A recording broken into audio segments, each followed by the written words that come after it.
1000 ارب dollar ہر سال کی ضرورت ہوگی صرف سمندر کے قریب رہنے والی آبادی کو بچانے کے لیے. یہ 2050 کے تعلق سے بیان کیا گیا ہے. دنیا کی 5 ارب کی آبادی کو پانی کی قلت ہوگی. 2050 کی بات ہو رہی ہے. یہ درخت نہ لگانے کی وجہ سے. دنیا کے 1 ارب انسان اپنی بقا کے لیے ہجرت پر مجبور ہوں گے. 2050 کی بات کی جا رہی ہے. 10 کروڑ لوگ ماحولیاتی تبدیلی کے بعد شدید غربت کا شکار ہوں گے. یہ کووڈ کی بات نہیں کر رہا, کورونا کی بات نہیں کر رہا ہوں.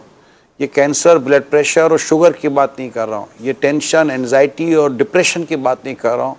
یہ درخت شجرکاری نہ کرنے, درخت کے کاٹنے, جنگلات کی کمی, درختوں کی کمی کی وجہ سے جو کچھ نقصان ہونے کی باتیں کی جا رہی ہیں. بلکہ چلے آپ 2050, 2030, 2020 آگے کی بات کے بجائے 2021 کے بارے میں جو لکھا, موسمیاتی تبدیلی 50 لاکھ اموات ہر سال اس سے ہو سکتی ہیں. 2021 کی یہ رپورٹ بیان کی گئی ہے.